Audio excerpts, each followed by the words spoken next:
반가워, 재영쌤이야. 윤리사상 심기일전 오늘 개강하는 날이야. 자, 기본적으로 심기일전이라는 이름 자체를 내가 장명할 때 심화 이론과 기출문제를 한 번에 정리할 수 있는, 전부 정리할 수 있는 커리를 만들어야지라고 생각하다가 다시 새 학기니까 다시 한번 심기일전에서 열심히 해보자라는 의미로 약간 중의적으로 지었어.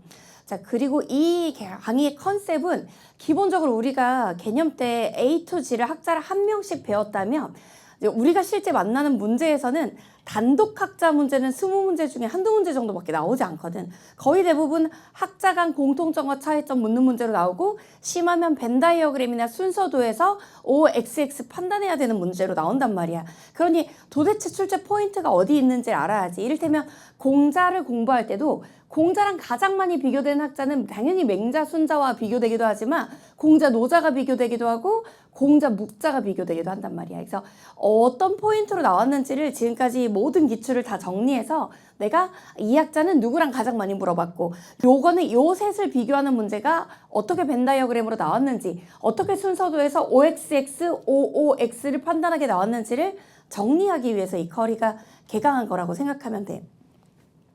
자, 기본적으로 이 윤리화사상 심기일전 같은 경우는 개념을 들은 학생들이 들으면 가장 좋지만 혹시 개념을 안 들었다라도 내가 고2 내신에 한번 돌려봤다 또는 개념을 완강하지 못했지만 내가 동양 부분을 좀 아니면 생륜 앞부분을 이미 안다 라고 하면 들을 수 있는 커리고 만약 개념을 아무것도 모르는 상태로 듣는다 해도 내가 앞부분에 개념 요약을 해주기는 하는데 개인적으로는 개념을 어느 정도 알고 듣는 것이 가장 좋은 커리큘럼이야. 근데 있잖아요. 개념을 듣긴 했는데요. 머리에 하나도 안 남아있어요. 이거 지금 복습해야 되는지 기출해야 되는지 심기해야 되는지 모르겠어요 하는 학생들도 있을 거야. 원래 한 번 듣고 머리에 다 남는 건 되게 어려워. 강사들도 나는 학부에서도 공부하고 대학원에서도 공부하고 박사과정까지 공부하고 강의도 상당히 오랫동안 20년 가까이 강의를 했지만 물론 24살이지만 4살 때부터 강의를 시작해가지고 정말 미안해 이거 한 번만 살려줘. 그래서 그렇게 강의를 했으니까 머릿속에 다 남아있냐? 그렇지 않고 항상 강의 준비하면서 새로 보거든. 그런데 너희가 겨우 이제 공부 딱 시작한 지 얼마 안 돼서 머리에 다 완벽하게 남아있는 건 원래 어려워. 그래서 모든 인터넷 강의 또는 현장 강의가 커리큘럼 단계를 둬서 1단계에서 머리에 다 남지 않는 것을 2단계에서 다시 잡아주면서 복습하면서 종합하는 형태로 진행이 되는 거야. 그래서 복습을 나랑 같이 하면 된다라는 생각으로 들어주면 돼.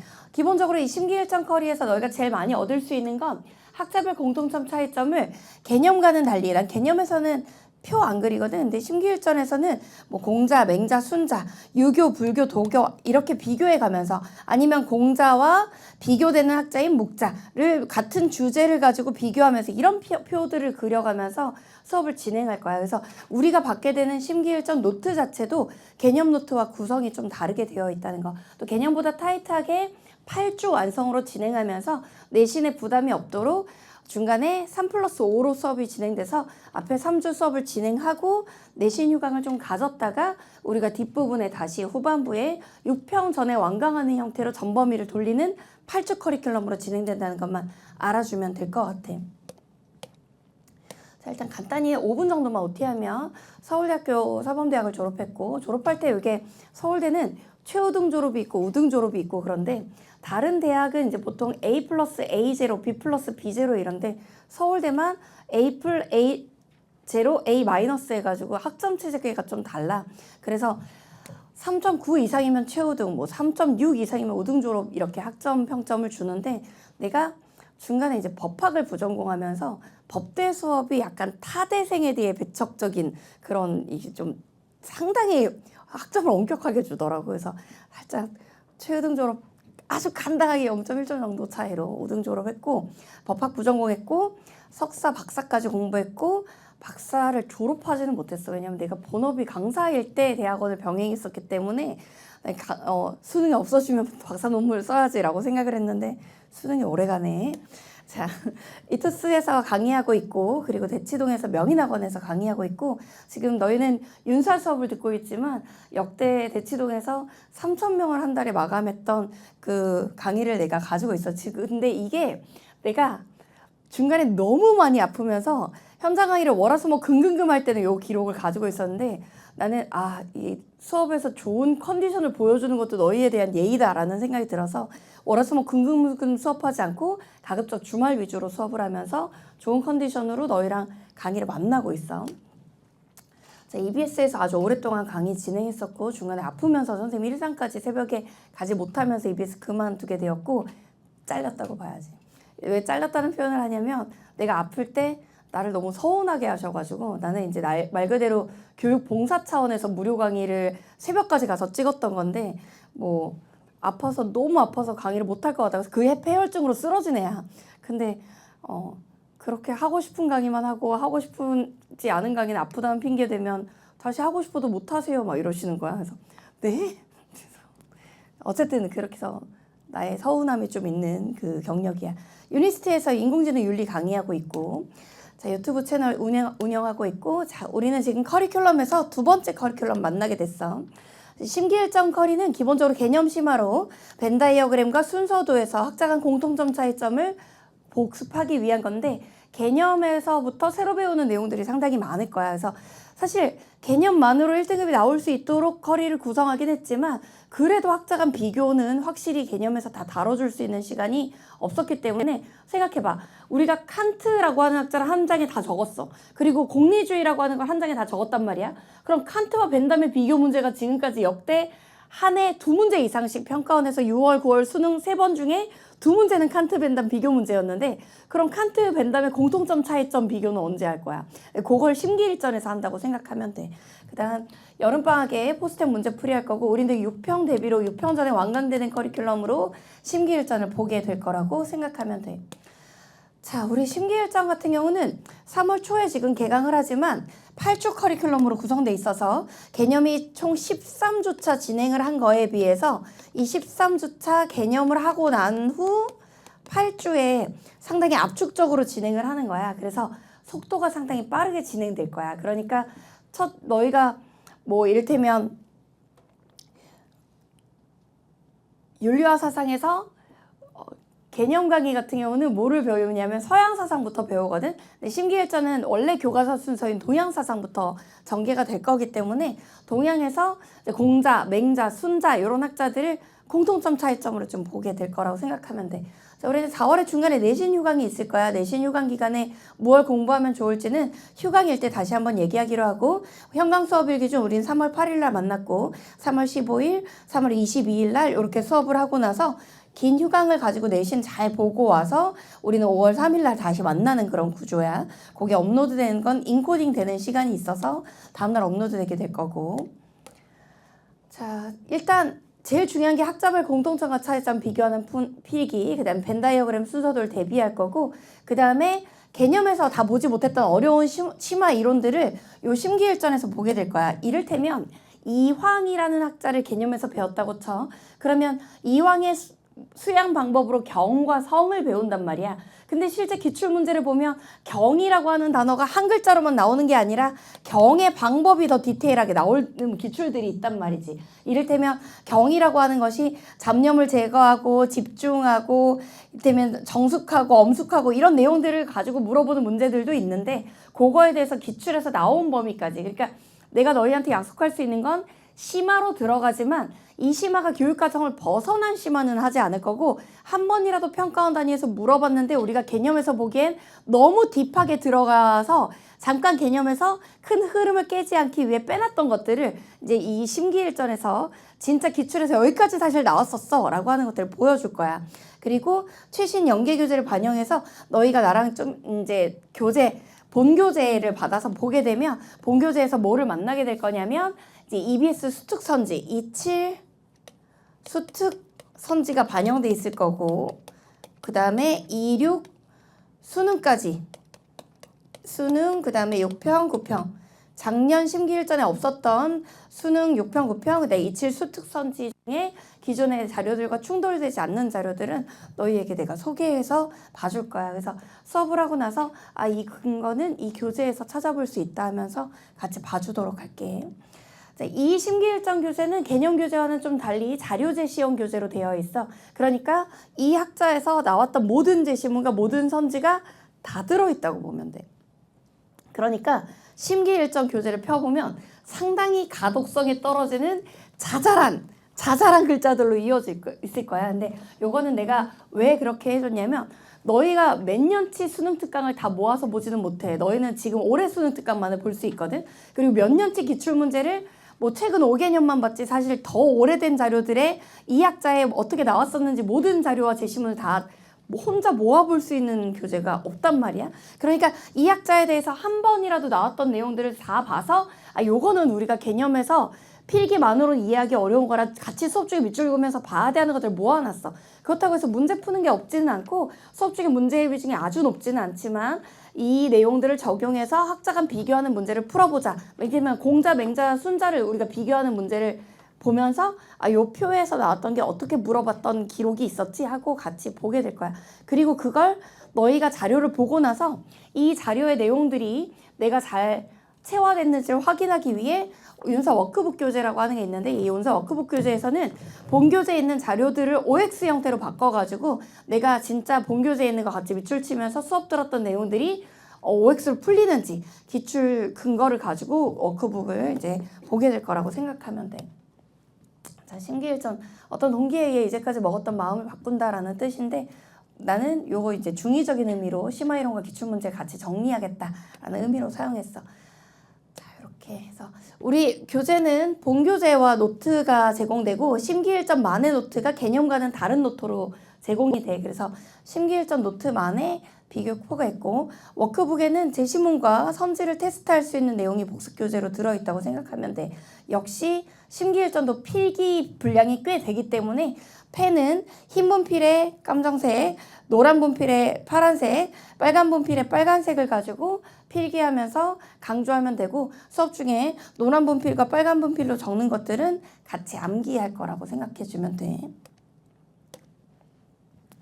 자, 이정 노트가 되어 있는데 기존에 너희가 알고 있는 4개짜리 그 선은 그대로 있어서 1번 동그라미 1번 A, B는 그대로 하되 아래 구조가 어떻게 독특하게 되어 있냐면 이 아래는 모는 종이로 되어 있어. 그러니까 내가 너희들한테 어떤 주제를 적을 때 이 모는 종이 첫 번째 칸에 작은 태양 마크 하나 그려줘 하고 제목 하나 적은 다음에 1번, 2번, 동그라미 1번, 2번 하고 내려가는 요런 필기를 할 때도 있을 거고 거의 대부분 요렇게 필기하지 않고 이렇게 아래에 칸을 둬서 공자, 맹자, 순자 표를 그리자 해서 아래에 세모가 있을 거야. 그럼 세모 있는 데에 3등분, 뭐 세모 있는 데에 3등분으로 표를 그린다거나 아니면 이번에는 칸트와 공리주의만 내가 너희랑 비교할 거야. 이렇게 하면 너희한테 중간에 표가 2등분 표가 있을 거야. 그래서 2등분 표로 이렇게 세모 중에 2등분 선이 있거든. 그래서 중간 세모에 그리면 2등분이야 라고 해서 하면 너희가 표 그려가지고 칸트 대 공리주의 해가지고 표 그려주면 돼. 자, 그러면 나는 오늘 수업에 들어가도록 할게. 자, 기본적으로 동양부터 들어갈 건데 너희랑 요 유교 사상의 원언의 개념에 어떤 것들을 공부했었는지를 같이 브리핑 해줄 때 너희가 기억나는 거 대답해주고 내가 이 부분은 까먹었다면 까먹은 걸 얘기해주면 돼. 자, 그 들어가기 전에 전제 윤사의 구성에 대해서만 너희랑 한번 얘기해볼게. 자, 얘들아, 이거는 너희가 아는 만큼만 대답해주면 돼. 윤사라는 과목은 원래 교과서는 동양사상과 서양사상과 이데올로기 파트로 이루어져 있다고 생각하면 돼. 자, 동양사상은 큰 흐름은 유교, 불교, 도가로 이루어져 있어. 여기까지는 너희도 알고 있는 내용이지. 이거는 필기노트엔 같이 안 적고 머리에만 기억해두면 돼. 자, 이 유교 사상이라고 하는 게 거의 출제 동양사상의 절반을 차지하는데 유교는 다시 3가지 파트로 이루어져 있어. 유교의 연원이 있고 유교의 전개가 있고 그 다음에 한국 유교가 있다고 생각하면 돼. 유교의 연원에는 3명의 학자가 나오는 거야. 유교 창시자가 누군데? 공자, 그 다음에 맹자, 그 다음 순자. 이 공맹순이 유교의 연원에 나오는 학자들이고 그 다음에 유교의 전개 과정에서 주자, 양명이 나오고 한국 유교에서 이황, 이이, 정약용의 정제도 같은 기타 학자들이 나온다고 생각하면 돼. 이게 크게 유교를 차지하고 있다고 보면 되지.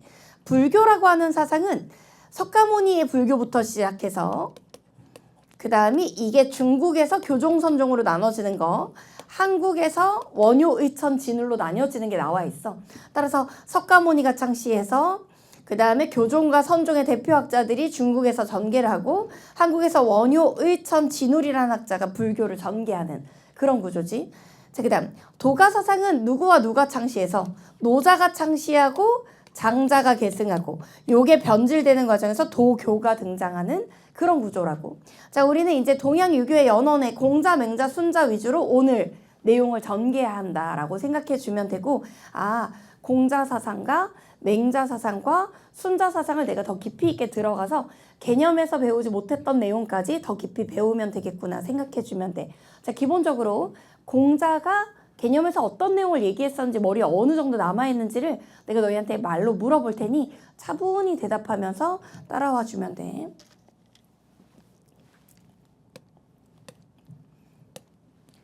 자, 동양 유교 사상의 연원으로 공자부터 보자. 공자는 BC 5세기 중국의 춘추 전국시대 사상가로, 춘추 전국시대는 주나라 왕실이 붕괴되면서 혼란이 초래된 시기야. 자, 기본적으로 혈연제도에 기반한 봉건제도를 가지고 있었는데 무슨 말이냐면 주나라의 왕이, 옛날 이야기 듣듯이 들어줘.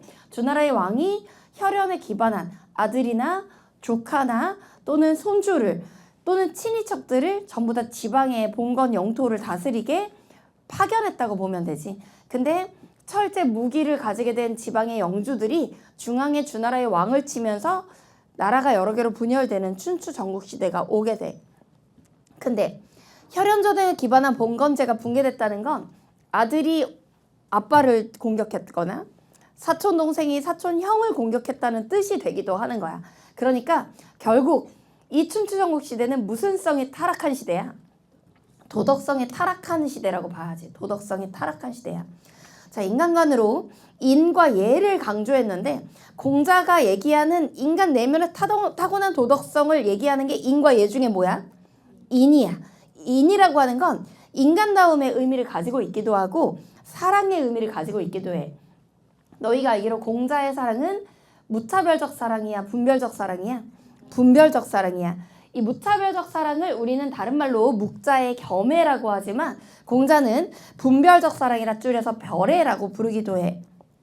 그 다음 좀비 친소의 구분이 있으니까 별애이고, 대신 이 별애긴 하지만 내 부모 내 자식을 먼저 사랑하긴 하지만 나중에 공자의 이상사회인 무슨 사회가 되면, 대동사회가 되면 내 부모에서부터 남의 부모까지 사랑이 확장되기도 한단 말이야. 그걸 우리는 가족에서 사회로 확대된다 그래서 은인적 확대되는 사랑, 무슨적 사랑? 점진적 사랑이라고 부른다고. 점진적 사랑이라고. 자, 유교의 인의 실천 방법으로 무슨 충서를 얘기하냐면 부모님께 효도하고 형제간에 우애가 있는 걸 앞에 더해서 무슨 충서, 효제 충서라는 거를 실천 방법으로 두고, 자, 그중 효제는 우리한테 너무 쉬운 단어고 온 정성을 다하는 걸 한 글자로 충, 상대방을 배려하고 역지사지하는 걸 한 글자로 서라고 얘기한다고. 공자의 개념에서 상당히 중요해서 나를 미루어서 남에게 미치는 걸 네 글자로 무슨 급인, 추기급인이라 그러고, 계속 말해봐야 돼. 추기급인이라 그러고, 내가 원치 않는 걸 남에게 시키지 않는 걸 기소무력, 물시여인이라고 불러. 자, 얘는 외면적 규범으로 예의범절의 뜻인데 공자에서 강조되는 예는 초상, 장례, 제사의례를 강조한다고. 이게 무슨 제례야? 상장제례야. 또 부모님이 돌아가시면 적어도 몇 년상을 치러라? 3년상을 치르라 그러는데 이런 3년상이 너무 사치스럽고 노동의 낭비를 초래한다면서 장례를 간소하게 치르라는 반대 의견도 있었어. 그게 공자와 사사건건 대립했던 묵자의 무슨 사상? 절장사상이라고 해. 우리 심기일전에 다 나와. 다시 공자와 묵자 비교하는 걸로. 자, 그 다음 정치관, 도덕으로 통치하는 걸 공자의 무슨 치? 덕치라고 하고, 공자는 덕치와 더불어 이름을 바르게 세우는 정치를 얘기하는데 이름을 바르게 세우는 걸 무슨 사상? 정명사상. 바를 정자에 이름 명자. 임금은 임금답고 신하는 신하답고 부모는 부모답고 자녀는 자녀다운 걸 8글자로 뭐라고 해? 한 번만 같이 읽어봐. 군군, 신신, 부부, 자자. 자, 그리고 나를 먼저 수양한 후 통치하는 걸 무슨 치인 무스 아닌이라 그래. 숙이 치인 숙이 아닌이라고 해. 자, 경제관 생산을 더 효율적으로 하는 것과 분배를 더 고르게 하는 것 중에 공자가 더 주목한 건 뭐야? 분배를 더 고르게 하는 걸. 이걸 분배의 무슨 성? 형평성이라 그래. 자, 공자의 이상사회가 무슨 사회고 대동사회고 이것 때문에 내가 개념 강의에서 뭐 고대는 입실렌티, 연대는 아카라카라 하지만 우리 서울대 같은 경우는 축제를 대동사회에서 함께 어우러지는 사회라는 의미에서 가져와서 대동제 이렇게 부른다고 얘기했던 기억이 나. 어린아이가 버려지지 않고 노인이 생계를 유지할 수 있는 아동복지와 노인복지가 나오고 통치자가 재화가 부족한 것과 고르지 못함 중에 뭐를 더 걱정한다? 고르지 못함을 더 걱정하는 사회야. 이제 마지막으로 공자의 이상적 인간상. 지하철 7호선의 영명이기도 하지. 무슨 자? 군자. 그 다음에 유교의 유자가 무슨 유자야?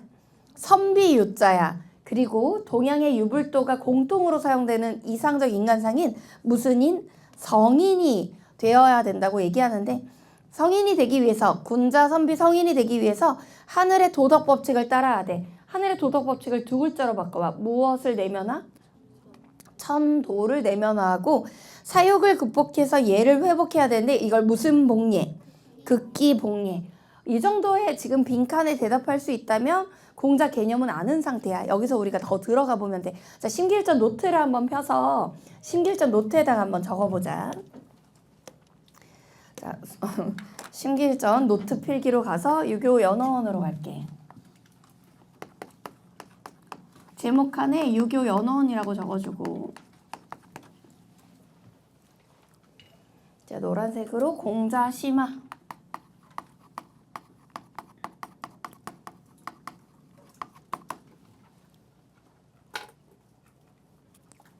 유교 연원이라고 적어주고 공자 심화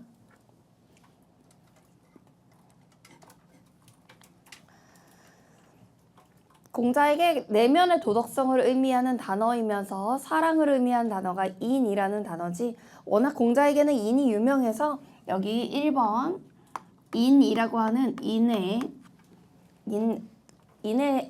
의미 이렇게 인의 의미를 정리 한번 해보자. 공자에게 인이라고 하는 건 한 글자로 하면 덕이야. 왜냐면 인이 예지의 덕이니까 인도 덕이고 의도 덕이고 예도 덕이고 지도 덕이야. 그러니까 인의 의미는 사실은 덕이면서 덕, 도덕성이면서 인간다움의 의미를 함께 가진단 말이야. 공자가 가장 강조하는 단어 중에 하나라고. 그래서 원래 공자는 인간이 인하다면 진짜 인간다운 인간이라고 얘기하는데 그것도 수능에 나온 적이 있어. 빨간색으로 동그라미 1번 인자 인야 인자 인야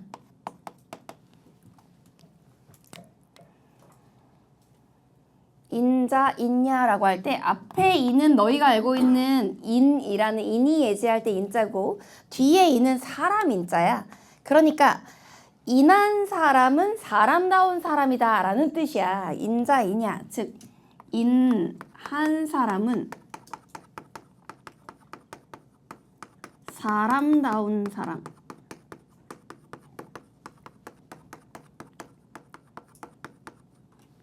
인한 사람은 사람다운 사람이다 라는 뜻으로 결국 진짜 사람답기 위해서는 인이 있어야 되고 그 인이 따라서 타고난 도덕성임을 강조하는 말이야. 따라서 노란색으로 가로 열고 타고난 도덕성 타고난 도덕성을 의미하는 단어가 바로 인자 인야다. 그 다음 인에 대해서 많이 나오는 심화 개념은 빨간색으로 동그라미 2번 유인자 능호인 능오인 유인자 능호인 능오인이라는 말이야. 오직 인한 사람만이 능이 이게 좋아할 호자지? 능히 사람을 좋아할 수도 있고 증오할 때 호자야. 능히 사람을 미워할 수도 있다라고 하는 건데 인이라고 하는 것이 공자에게서는 차별적 사랑이야? 무차별적 사랑이야? 차별적 사랑이야. 그럼 겸해야? 별해야? 별해잖아. 그러니까 여기다 별해를 노란색으로 여기 인간다운 옆에다가 적어봐봐. 별해라고 하는 게 너희 머릿속에는 보통 어떤 뜻으로 담아있냐면 내 부모를 먼저 사랑하고 남의 부모를 나중에 사랑하니까 내 부모와 남의 부모를 구별한다라고만 생각하지만 실제 공자가 심화 단계의 문제에서 별해를 어떻게 사용하냐면 도덕적인 사람을 좋아하고 도덕적이지 않은 부도덕한 사람을 멀리 싫어하는 것으로 별해한다라고 얘기하기도 한단 말이야. 그러니까 인한 사람이 즉 인이 좋아함과 싫어함을 분별하는 사랑이라는 거야. 흰 분필로 좋아함과 싫어함을 자 분별만 노란색으로 적자. 분별 좋아함과 싫어함을 분별하는 사랑이야. 좋아함과 싫어함을 분별하는 사랑. 도덕적인 사람을 좋아하고 도덕적이지 않은 사람을 멀리하는 건데 그러니까 이 좋아함과 싫어함을 어떻게 분별하냐? 사실 친소만을 기준으로 분별하는 게 아니라 친소라고 하는 건 나랑 가깝고 먼 거를 친소라 그러거든. 도덕성의 유무를 바탕으로 분별하기도 하는 거야. 따라서 좋아함과 싫어함을 분별할 때 자, 괄호 열고 도덕성 여부로 분별하는 거지. 도덕성 여부로. 기존의 별에는 뭐에 초점 맞춘 거냐면 나랑 가까운 사람을 먼저 사랑하고 나랑 먼 사람을 나중에 사랑하는 여기 빨간색으로 별의 옆에다가 좀비 친소의 구분으로 쓰였단 말이야. 좀비 친소 구분. 나보다 존귀한 사람, 나보다 비천한 사람은 나의 윗사람, 아랫사람을 뜻하는 말이거든. 내 윗사람과 내 아랫사람, 직계 존속, 직계 비속이라는 단어가 좀 어려운 단어로 쓰는데 나보다 어르신들이 존속, 나보다 아랫세대가 비속 이렇게 부른단 말이야. 그러니까 나와 윗사람과 아랫사람을 구분하는 게 좀비고 가까운 사람과 먼 사람을 구분하는 게 친소인데 그걸 구분하는 의미만 있는 것이 아니라 한 단계 더 나아가서 심화로는 도덕적인 사람을 좋아하고 부도덕한 사람을 싫어한다는 의미까지도 출제가 된다고. 요게 이제 심화 단계에서 나오는 인이야. 자, 이제 두 번째로 흰 분필 2번 들어가서 자, 이제 예로 가자. 예의 의미로, 예의 의미. 흰 분필로 예의 의미. 인과 예로 가서 예의 의미로 가자. 개념 단계에서 이미 배워서 알겠지만 예에게는 예의, 의덕. 이것도 덕이야. 예의의 덕이야. 말다시피 주요 예식을 뜻하는 의미이기도 해. 주요 예식이라고 할 때 홀예식, 장례식 할 때 그게 다 예식이잖아. 결혼의 예식, 장례의 예식 이런 뜻이란 말이야. 그래 이 주요 예식이 바로 뭐냐면 괄호 열고 상장제례가 되는 거지. 상례, 장례, 제례할 때. 그러니까 상장제례만 있는 게 아니라 사실 뭐도 있냐? 관혼상제도 있는 거야. 이 노란색으로 개념 단계에선 상장제례만 가르쳤잖아. 노란색으로 관혼상제도 있는 거야. 관, 혼, 상, 제.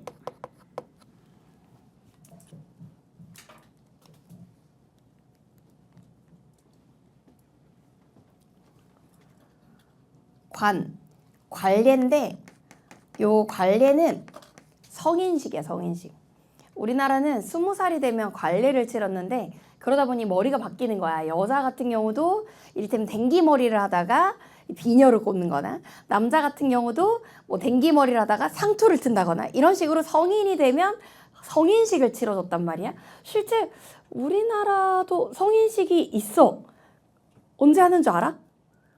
20살 5월달 셋째 주 월요일인가? 그게 있어. 아마 검색해봐. 내가 5월인 건 기억하는데 그래서 대학 들어갔을 때 현역으로 들어가잖아? 그러면 선배들이 성인식이지 하고 이제 장미꽃 준비해가지고 성인식 날 원래 장미 주면서 이렇게 고백하는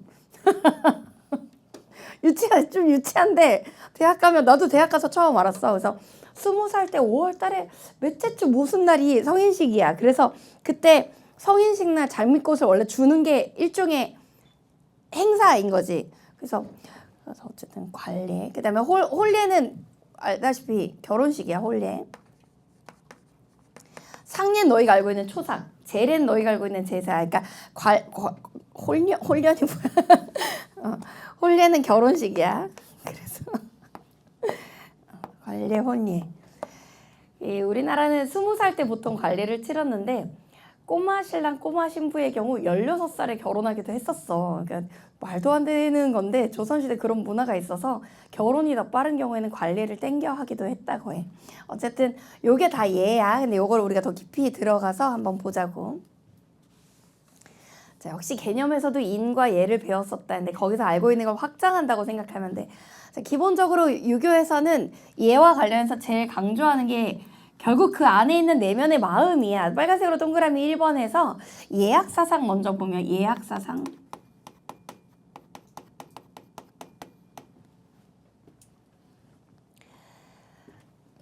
개념 강의에서 내가 얘기해 줬을 거야. 공자가 예를 강조하는데 이 예가 이제 장례식 또는 혼례식, 관례식, 제례식 이런 것들이 있는데 그때 이제 중국의 고대에는 꼭 무속인들을 불러서 이제 잘 이 행사가 치러지라고 이제 기원을 드렸나 봐. 그때 자기 엄마를 따라다니면서 공자의 엄마가 무당이라는 썰이 상당히 이게 확립된 썰인데 엄마를 따라다니면서 공자가 악기를 연주했다고 해. 그러니까 자기 엄마가 이 예식을 치르는데 아주 중요한 그 역할을 하고 있으니까 옆에서 아들이 이제 보조를 한 거지. 그러니까 음악이라고 하는 것이 이 예식을 완성한다고 생각했던 것 같아. 이게 생륜에도 많이 나오지만 윤사기출에도 나오는데 이 예, 악할 때 예는 예식을 뜻하고 악은 음악을 뜻해. 그러니까 음악이 그렇게 중요하다는 거야. 음악이 수양 과정과 예식에 매우 중요하다고 얘기해서 여기 흰 분필로 음악의 중요성을 강조한다고.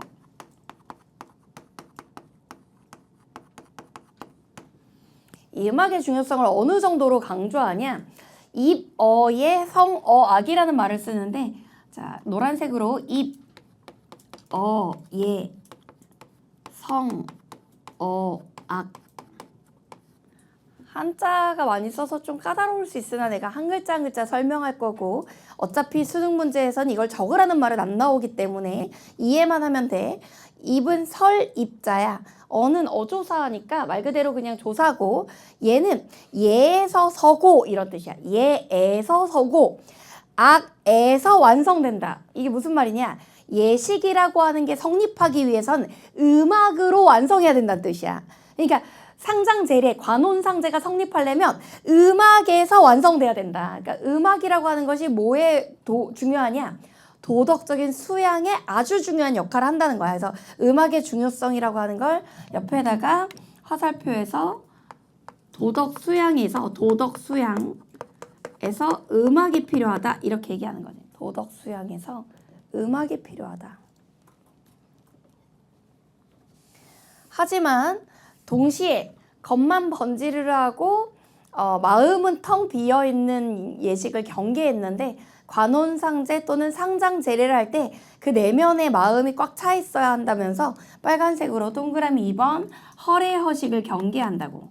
허례 허식 경계.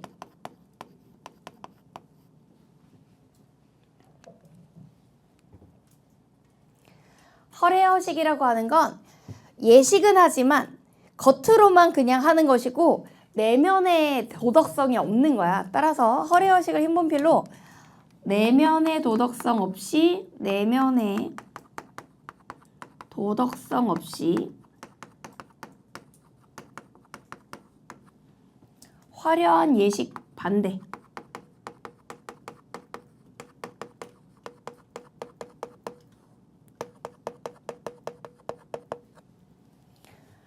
장례식은 화려하게 치르는데 자손들 누구도 슬퍼하지 않고 뭐 상속에 대해서만 관심이 있다. 이러면 이거 허례 허식이 되겠지. 그래서 이 음악도 매우 중요하고 마음도 중요하다는 거지. 이 내면의 도덕성 결국 여기 괄호 열고 인 강조지.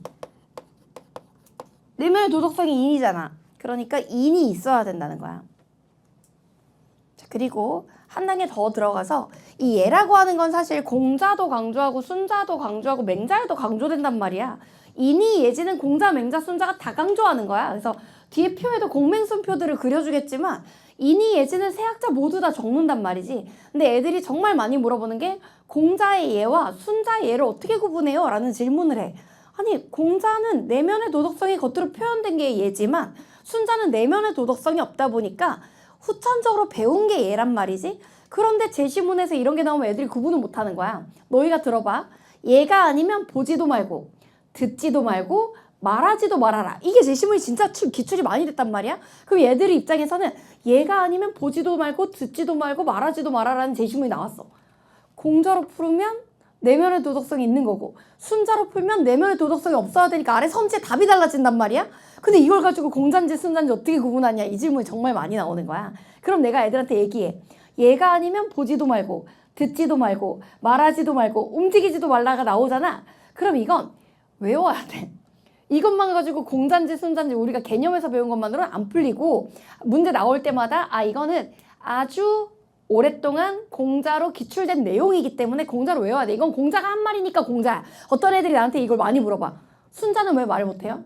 그런 말을 한 적이 없으니까. 근데 그걸 저희가 어떻게 알아요? 어떻게 구분해요? 그래서 기출에 익숙해져야 되는 거야 라고 얘기하는 제시문이야. 그래서 이건 적어야 돼. 어쩔 수 없이. 동그라미 3번 비례. 비례가 얘가 아니면 물시. 비례 물시.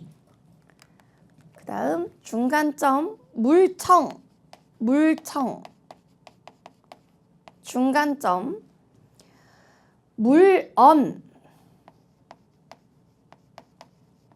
중간점 물동.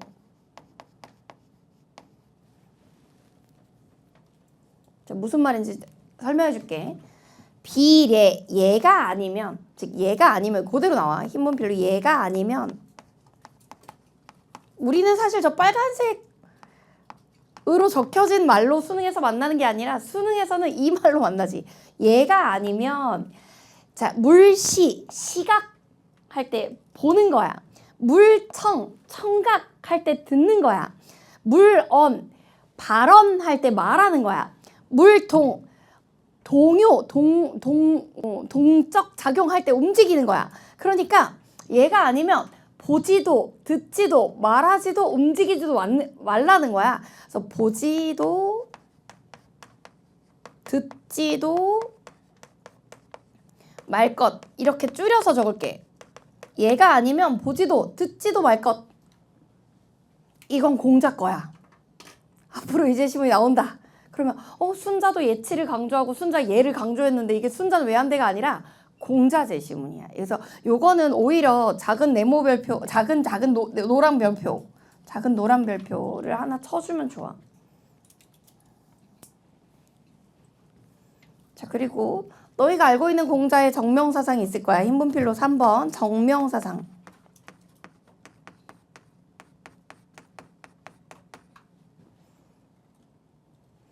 당연히 공자가 정명사상을 얘기했는데 공자의 정명사상은 이름을 바르게 세움이라서 우리가 개념부터 이미 알고 있는 거야. 임금은 임금의 이름대로, 그 다음에 부모는 부모의 이름대로 자기 이름값을 하라는 거거든. 그러니까 임금이 임금다우려면 임금의 정치를 잘하면 되고 부모가 부모다우려면 자녀를 잘 키우고 자녀에게 사랑해주면 된단 말이야. 그런데 요걸 조금 더 어렵게 공자가 얘기한 게 명분과 실질이 부합해야 된다고 얘기한단 말이야. 근데 이게 너희가 많이 들어본 표현이야.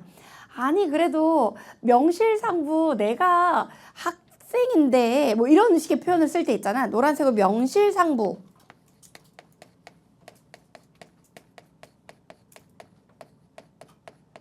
라는 단어는 알아두면 좋아. 명실상부.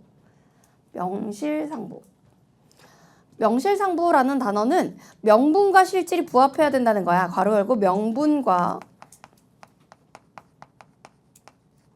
실질 이 부합. 명분과 실질이 부합해야 된다는 뜻이야. 명분과 실질이 부합해야 된다. 그러니 명분은 사회적인 지위를 뜻하는 거고 임금과 부모 같은 거, 신하 같은 거. 실질은 그 사람이 실제로 행해야 되는 행동이지. 그게 서로 부합해야 된다는 거야. 명실상부해야 된다. 이 명실상부와 유사한 단어로 이거 외울 필요는 없어서 흰분필로 적을게. 유사한 단어로 명분준행이란 단어가 있지만 명분준행은 직접 나온 적은 없어서 흰분필로 적을게. 명분이 준수되고 행동되어야 된다. 명분준행 이란 단어로 표현하기도 한다. 자, 그 다음 공자가 4번 도덕성 회복을 강조하잖아. 흰분필로 도덕성 회복 강조.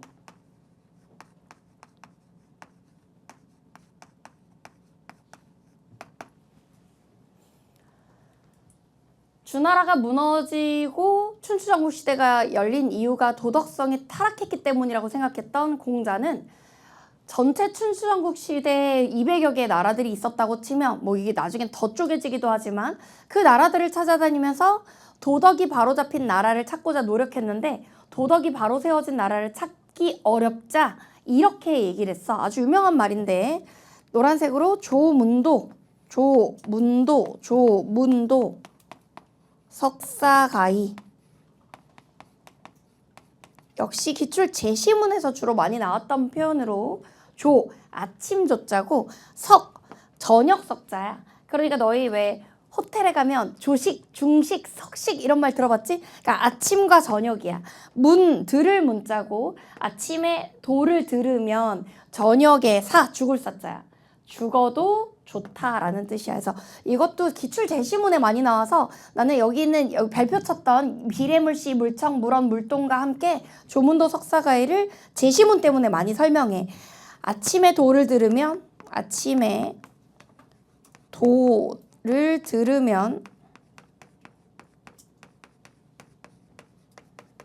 저녁에 죽어도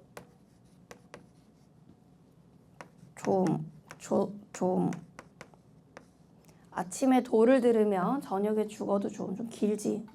아침에 도를 들으면 저녁에 죽어도 좋다라고 얘기하는 게 그 정도로 도덕에 목숨을 걸 정도로 소중히 여겼다. 이렇게 생각하면 돼. 자, 그럼 공자에서 조금 더 깊이 들어갔고 이걸 이제 나머지 학자 어떻게 비교되는지를 그 다음에 5번부터 적자. 자, 가장 출제가 많이 되는 건 공자와 묵자를 비교하는 거라고 생각하면 돼. 자, 공자 대 묵자의 비교 포인트 먼저 볼게. 공자 vs 묵자.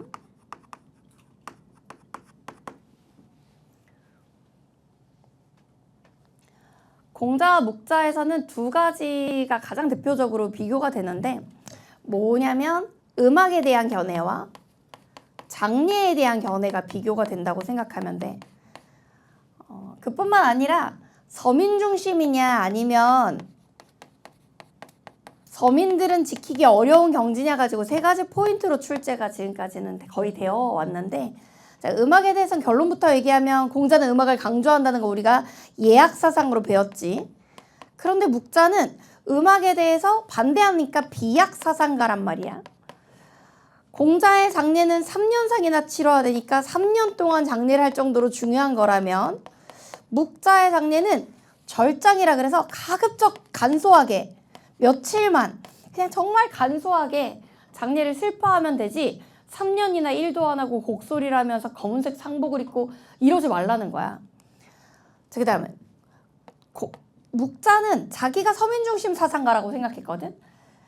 근데 공자는 서민중심이 아니라고 생각했어요. 이거는 근데 공자가 그렇게 주장한 게 아니라 묵자의 비판인 거지. 야, 서민들이 너가 말하는 대로 음악 악기 연주할 돈이 어딨어? 악기가 어딨어? 악기 너무 비싼데. 그리고 너처럼 3년이나 일 안 하고 부모님의 죽음만 슬퍼하면 우린 다 굶어 죽어. 너는 너무 귀족 중심적 사상이야. 라고 얘기한단 말이야. 더 중요한 건 사랑이지. 공자의 사랑은 별애잖아. 분별적인 사랑. 근데 묵자의 사랑은 겸애란 말이야. 두루 사랑하는 거야. 그러니까 차별 없이 사랑할 거냐? 차별 있는 사랑을 할 거냐? 음악을 좋아할 거냐? 음악을 반대할 거냐? 장례를 성대하게 치를 거냐? 간소하게 치를 거냐? 서민 위주로 생각할 거냐? 아니면 정말 예식을 성대하게 갖출 수 있는 양반들이나 귀족 위주로 볼 거냐. 요것에서는 차이가 있는 거지. 공자가 물론 자기를 양반의 사상이라고 얘기한 적은 없기 때문에 요건 이제 묵자의 일방적 비판이긴 한데, 자, 그렇게 되면 네 가지 포인트에서 비교가 나와버린단 말이야. 그래서 공자와 묵자의 비교 포인트는, 자, 흰문필로 사랑 성격,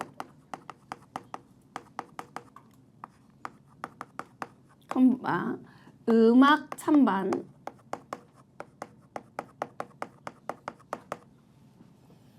자, 그 다음에 장례 규모, 요 세 가지에서 비교가 된다는 거지. 요 세 가지에서 비교가 된다. 사랑의 성격이 어떻냐, 음악의 찬반이 어떻냐, 장례 규모가 어떻냐 가지고 비교를 할 거라고. 우린 이걸 가지고 이렇게 공자 묵자로 한번 정리해보자. 자, 동그라미 1번 공자, 동그라미 2번 묵자.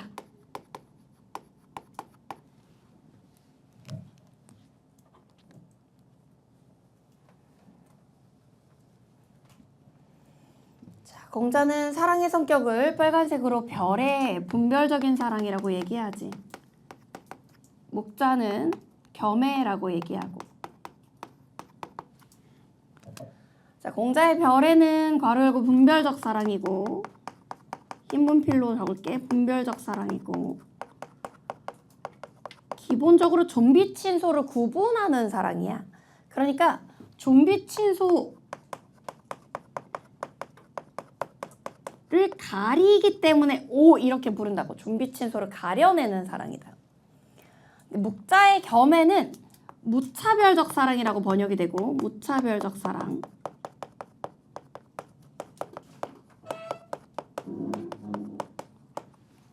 좀비 친소의 구분을 아예 하지 않는다고. 좀비 친소 X.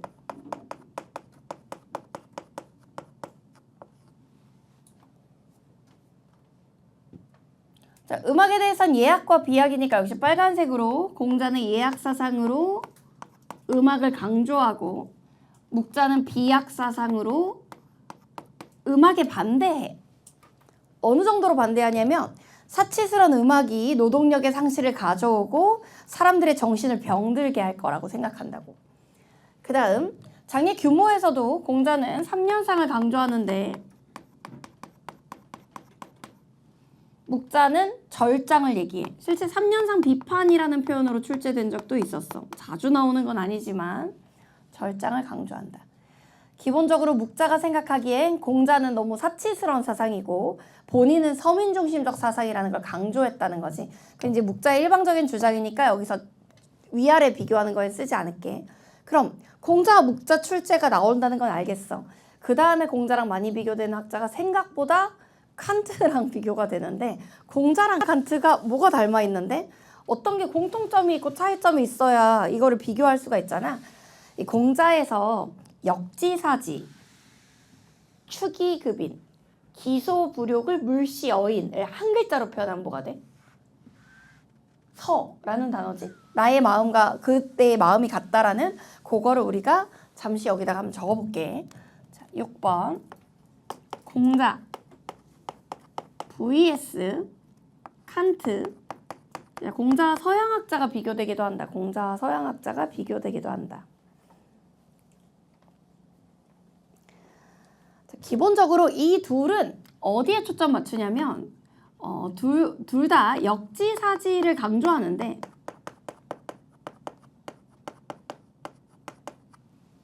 어떻게 칸트가 역지사지가 나오냐. 칸트는 서양학자인데, 이것도 서양 근대학자인데 칸트 배울 때 역지사지 전혀 안 배운 것 같은데 라고 생각하는 사람도 있을 텐데, 그래도 출제에는 노란색으로 공자와 칸트를 적어볼게.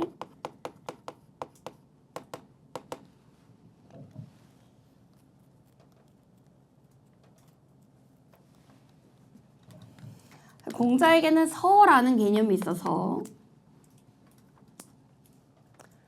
칸트에게는 정언명령이 있는데, 우리가 알고 있는 정언명령은 무조건적 명령이잖아. 정언명령.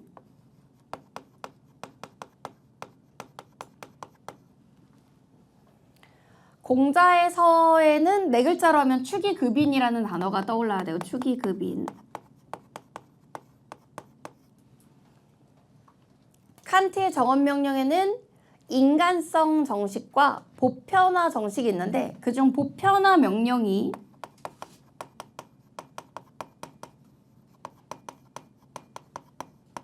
역지사지와 관련돼 있다. 자, 공자에서 축의급인은 나를 미루어 남에게 미침이니까 내 입장을 상대방의 입장에 대응시켜 보는 거야.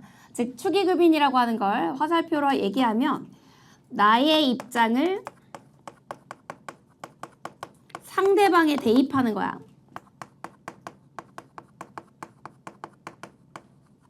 나의 입장을 상대방에 대입하는 것.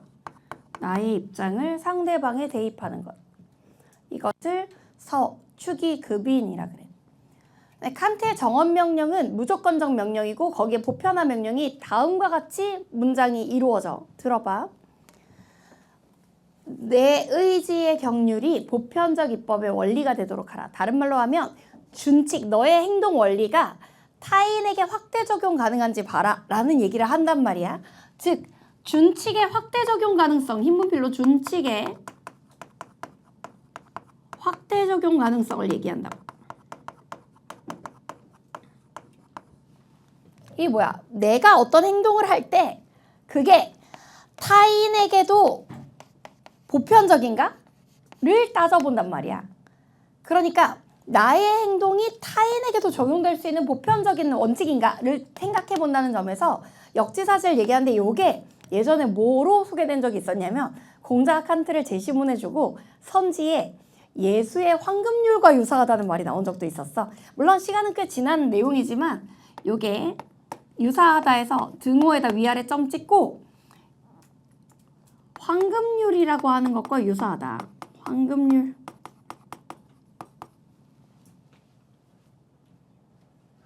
황금률이 뭔지 알아? 내가 대접받기를 원하는 대로 너도 남을 대접하라.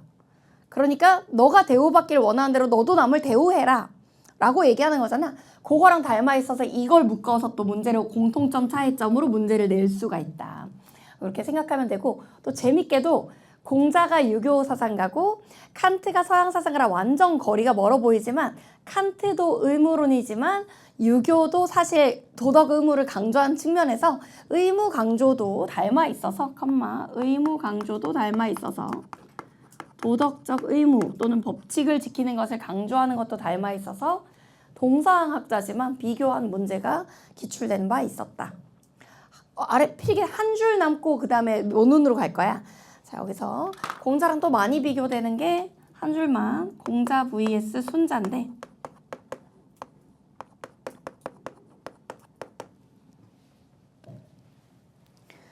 공자 순자의 비교 포인트는 주로 하늘에서 하늘관의 차이로 비교가 돼. 이제 하늘관의 차이로 흰분필로 하늘관을 어떻게 볼 거냐. 공자 순자는 하늘관의 차이로 비교가 된다. 이 하늘관이라고 하는 게 공자는 노란색으로 천인합일의 하늘이라면 vs 순자는 천인분위의 하늘이거든. 천인분위.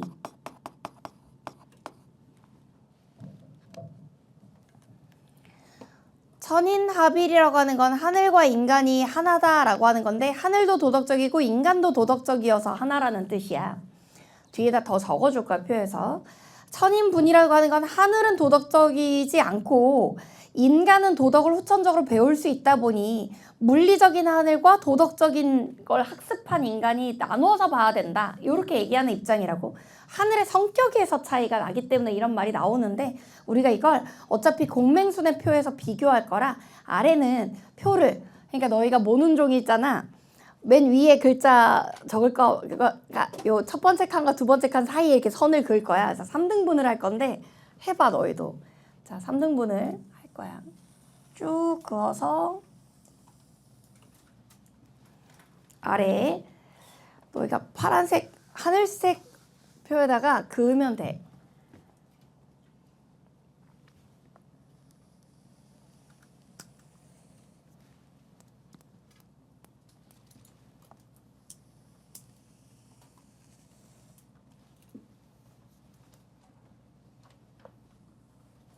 공자, 맹자, 순자로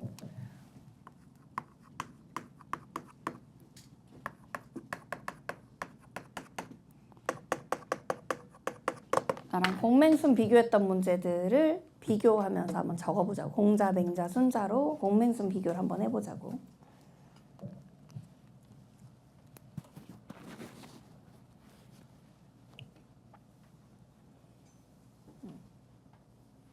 심기일전 할 땐 그래서 자 가지고 다니면 좋아. 공자, 맹자, 순자. 아주 기초적인 것부터 한번 비교해보자. 아래 사실 여기 있는 모눈에 한 줄에 하나씩 적어야 쭉 채울 수 있을 거야. 그러니까 요 칸이 조금 좁아. 그 위에보다 조금 좁은데 좀 작은 글씨로 적어야 쭉 한 항목씩 이렇게 할 거야. 거의 대부분 표에 꽉 차기 때문에. 시대부터 얘기해보자. 공자 춘추 전국시대지. 인분필로 춘추 전국시대고, 공자는 춘추 전국시대 중에서도 춘추시대야. 춘추 전국시대 중에서도 춘추시대고, 맹자는 전국시대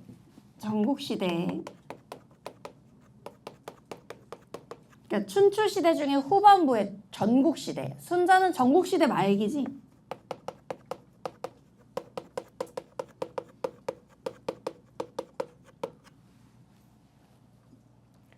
공자는 춘추 전국 중 춘추시대고, 춘추 전국 중 춘추시대고, 맹자는 전국시대, 순자는 전국시대 말기라고 생각하면 돼. 자, 일단 맹자가 성선설을 만들어서 공자는 정확히는 성선설의 창시자는 아니야. 하지만 인간 내면의 도덕성이 있다고 봤기 때문에 우리는 공자를 뭐라고 표현하냐면 성선설을 창시한 사람은 아니지만 성선설 기초 제공한 학자라고 얘기한단 말이야. 그러니까 성선설이라고 직접 말하진 않고 흰문필로 성선설 기초 제공, 성선설 기초 제공, 성선설의 기초를 제공했다 이렇게 얘기한다고. 맹자는 노란색으로 성선설 만든 사람이니까 성선설이고,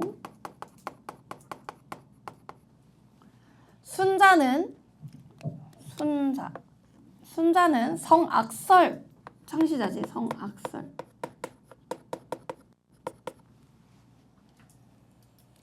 맹자가 성선설을 얘기하면서 사실 강조했던 점은 불인인지심, 맹자에서 다시 또 복습해줄게. 차마 참지 못하는 마음, 누군가 우물가에 빠지려고 하면 견디지 못하는 마음도 있지만 배우지 않고도 원래 선천적으로 알고 있는 양지양능에 초점 맞춘 거였어. 따라서 맹자의 성선설에서 빨간색으로 양지양능, 배우지 않고도 알고 생각하지 않고도 할 수 있고 이런 것들을 양지양능이라고 표현했다고. 하지만 순자는 왜 성악설을 얘기했냐? 인간에게 이기적 욕망이 있기 때문이지. 이기적 욕망이 있기 때문에, 인간에게 이기적 욕망이 있기 때문에 인간은 악하다 이렇게 불렀단 말이야. 자, 정치를 얘기할 때도 빨간색 들고 공자는 덕치 사상이고, 덕치 사상이고, 이 덕치라고 하는 건 이제 도덕 정치를 줄인 말이지. 맹자와 순자도 덕치를 계승하는데 대신 맹자는 자기만의 용어인 왕도정치로 표현을 하고, 왕도정치. 왕도정치를 쓴 이유는 패도와 대비하기 위해서야. 패도정치와 대비해서 흰문필로 가로 열고 패도, 대비, 패도에 반대되는 말로, 패도에 대비되는 말로 왕도라는 표현을 쓰게 된 거지. 순자는 무슨 치? 예치지. 빨간색으로 예치 사상을 얘기한다고. 예치 사상. 하지만 이 셋 다 도덕 정치인 건 아무 차이가 없어. 다 도덕 정치야. 이상적 인간상을 얘기할 때도 노란색으로 공자는 군자, 선비를 강조하는 반면, 군자와 선비를 강조하는 반면, 맹자는 주로 이상적 인간상을 부를 때 기억나? 맹자가 쓰는 단어에는 다 대자가 들어가는데 뭐와 뭐가 떠올라? 대인과 대장부가 들어가서 맹자는 이상적 인간상을 노란색으로 대인, 대장부, 대인과 대장부. 순자는 주로 앞에 학자가 못 쓰는 단어는 아니지만 성인이라는 단어와 성현이라는 단어를 쓴다고. 성인과 성현. 도덕적으로 완성된 자, 그리고 예법을 창시한 자를 성현 이렇게 부른단 말이야. 이 표현을 주로 강조해. 하지만 이들 모두 다 유교 사상가이기 때문에 인이 예지를 강조하는 건 똑같아. 따라서 흰본필로 공자도 인이 예지를 강조하고 인이 예지. 맹자도 인이 예지를 강조해. 순자도 인이 예지를 강조해. 그러니 인이 예지를 강조하는 건 유교의 공통점일 수밖에 없고 그중 이들이 가장 많이 출제되는 게 뭐냐 이렇게 물어보면 공자는 당연히 인과 예라는 단어 위주로 이제 출제가 되었었던 거고 맹자는 인이 예지가 골고루 나와. 왜냐면 이게 사덕이라는 용어로 맹자에게는 빨간색 사덕이라는 용어로 맹자는 사덕이라는 용어를 쓰면서 사덕이 있다라는 것이 사단이라는 단서로 알 수 있다. 이런 표현을 썼단 말이야. 자, 순자의 인이 예지는 더 후천적인 거지. 괄호 빨간색으로 후천적인 거야. 타고난 게 아니라 후천적인 거라. 하지만 너희가 알아야 되는 게 있어. 이게 이제 선천적으로 주어져 있는 맹자의 인이 예지와 후천적으로 학습하는 순자의 인이 예지는 달라 보이긴 하지만 학습 능력이나 도덕 인식 능력이 없었던 건 아니야. 그러니까 선천적인 도덕 학습 능력은 둘이 똑같이 얘기해서 빨간색으로 맹자 선천적 도덕 학습 능력 역시 순자도 선천적 도덕 학습 능력을 가지는 건 똑같다고. 이건 이미 둘의 공통점으로 출제가 돼서 선천적인 도덕 학습 능력은 똑같이 가지고 있는 거다. 도덕을 타고난 맹자와 후천적으로 배워야 하는 순자의 차이는 있지만 대신 학습 능력 자체는 선천적으로 이거 다른 말로 하면 지금 서양의 표현으로 이성이 있는 거야. 동양에서 이성이란 단어 여기서 안 썼을 뿐이지 이성과 지능이 있다는 건 똑같은 거지. 그러면 공자에게서는 선천적 도덕 학습 능력이란 단어는 나온 적이 없고 그냥 선천적 도덕성이란 단어만 나온 적이 있어. 선천적 도덕성.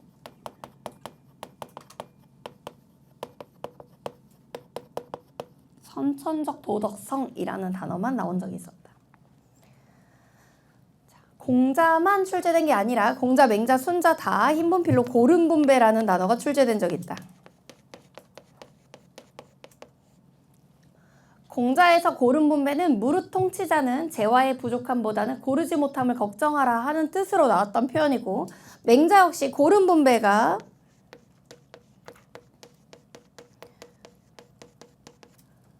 어차피 이상사회인 대동사회는 다 똑같이 공유하고 있기 때문에 대동사회가 천하를 공유물로 삼는 사회로 묘사되어 있고 그런 지향점을 가지고 있어서 고른분배는 셋 다 쓰고 있다.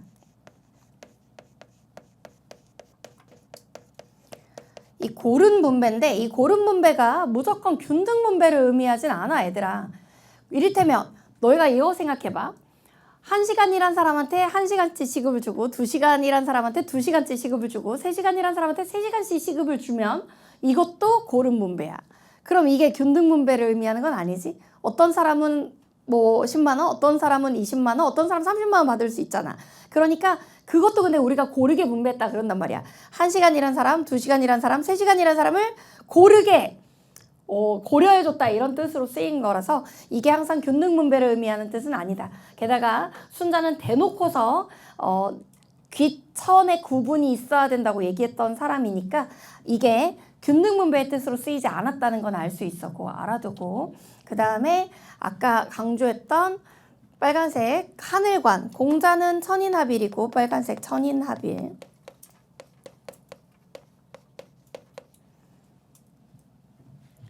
맹자는 역시 천인합일이고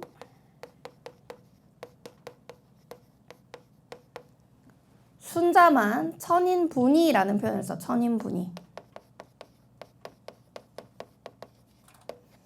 천인분이 또는 천인지분이라고 하기도 하는데 이게 이제 하늘의 뜻 자체를 다르게 보는 거지. 천인하빌은 하늘을 도덕 하늘로 보는 거라서 하늘이 도덕 원천이야. 흰 분필로 괄호 열고 도덕 원천.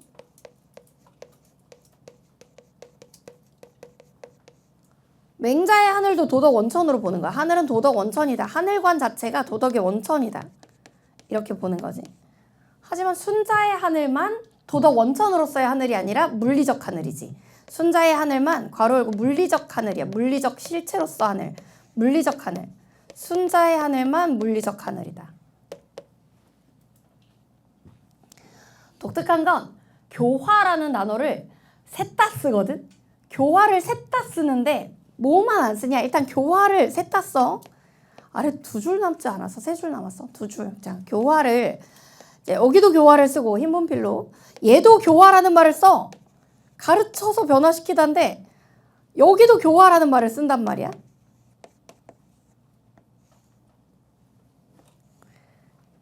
그런데 예에 의해 교화한다 또는 도덕으로 교화한다 이런 걸 쓰는데 뭐만 못 쓰냐? 노란색으로 본성 교화는 성선설의 기초를 제공한 공자는 안 써. 본성을 바꾸는 게 아니니까.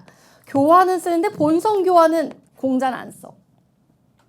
맹자도 그냥 교화라는 말을 쓰는데 본성 교화는 안 써.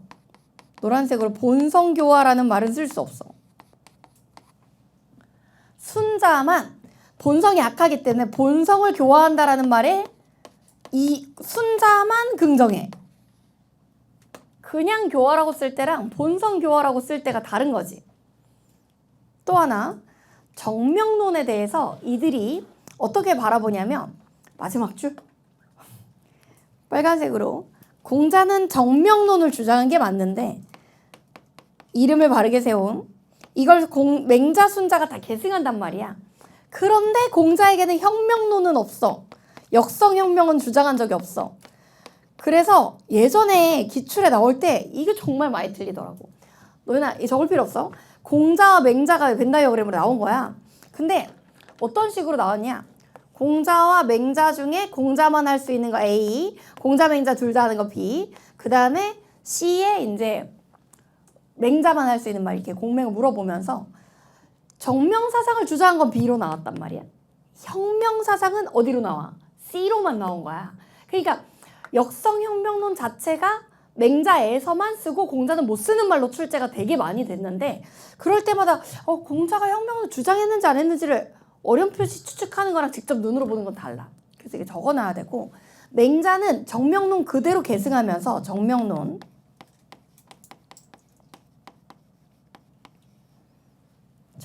그대로 계승하면서 역성혁명론의 혁명론 얘기한다. 왕은 왕다워야 되는데 왕이 왕답지 못하면 내 쫓아라고 하는 거니까 정명론도 얘기하고 혁명론도 얘기하는 게 맹자. 순자는 그러면 맹자 이후의 사람이니까 혁명론 지지하냐? 순자는 그렇게 얘기를 안 해. 순자는 인간이 악하다고 보기 때문에 서양의 홉스가 왜 군주주권론에서 군주가 되게 힘이 센 것처럼 순자의 왕도 예법으로 통치를 되게 강력하게 하기 때문에 혁명론을 순자는 또 부정해. 그래서 정명론은 그대로 받아들이는데 혁명론은 아니야.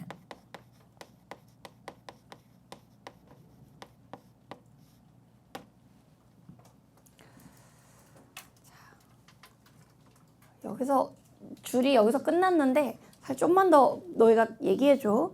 공자의 수양 방법은 극기 복례이고 맹자는 집의와 잃어버린 마음을 되찾다 세 글자로 구방심이. 순자는 본성을 변화시켜서 인위적인 도덕성을 일으킨다. 무슨 기위? 화성 기위가 강조돼. 자, 여기 있는 것 중에 제일 시험 문제 나왔을 때 애들이 많이 틀렸던 건 뒤로 갈수록 많이 틀려. 요 세 가지. 그래서 요 세 개는 작은 별표를 빨간색으로 다 쳐놓는데 출제 매년 나오는 비교 포인트야. 천인합일과 천인분이 구분할 수 있어야 되고 교화는 셋 다 쓰지만 본성 교화는 쓰는 학자가 있다는 거. 순자만. 혁명론은 맹자만 얘기한다는 거. 요거는 비교해줘야 돼. 그리고 요 선천적 도덕학습력에도 작은 별표를 하나 쳐놓으면 순자도 이성 능력이나 또는 학습 능력은 타고난다고 보는 거지. 지능은 타고난다 이렇게 생각하면 돼. 도덕성은 안 타고났는데 지능은 타고난 거야. 그거 구분할 수 있으면 좋다. 여기까지 한번 암기만 하고 너희랑 나랑 가서 교재에는 근거들을 좀 보자. 자, 인한 사람은 사람다운 사람이다. 인자 무슨 야? 이냐? 이때 사람다운 사람이다. 자, 오직 인한 사람만이 사람을 좋아할 수도 있고 사람을 미워할 수도 있다. 유인자 능호인 능오인 요 단어 기억해두면 좋아. 자, 그리고 공자의 사랑은 좀비 친소를 구분하는 분별적 사랑이야. 무슨 애? 별애다. 이렇게 기억하면 좋고. 자, 얘라고 하는 것은 상장제례만 있는 것이 아니라 관혼상제도 있는데 성인식을 뜻하는 관례와 결혼식을 뜻하는 혼례를 합쳐서 무슨 상제? 관혼상제라는 단어도 알아두면 좋아. 실제로 요것도 교과서에 사실 소개되고 있는 건데 상장제례에 비해 출제가 좀 덜 됐을 뿐이지. 자, 음악의 중요성을 얘기하면서 무슨 학사상? 예학사상을 얘기했다. 예에서 서고 음악에서 완성된다. 그래서 같이 읽어만 봐줘. 이버의 성어학 이렇게. 자, 그 다음 내면의 도덕성 없이 화려한 예식을 무슨 허식? 허례의 허식을 경계했다. 자, 그 다음 얘가 아니면 보지도 말고 듣지도 말고 말하지도 말고 움직이지도 마라 라고 얘기하는 건 공자다 순자다. 공자다. 그래서 비례물 시. 자, 듣지도 말고 비례물 청. 말하지도 말고 비례물 언. 움직이지도 말아라. 비례물 동. 요 정도 한번 읽어보면 돼. 그래야 공자에서 나온 거 알지. 자, 명분과 실질이 부합해야 된다. 무슨 상부?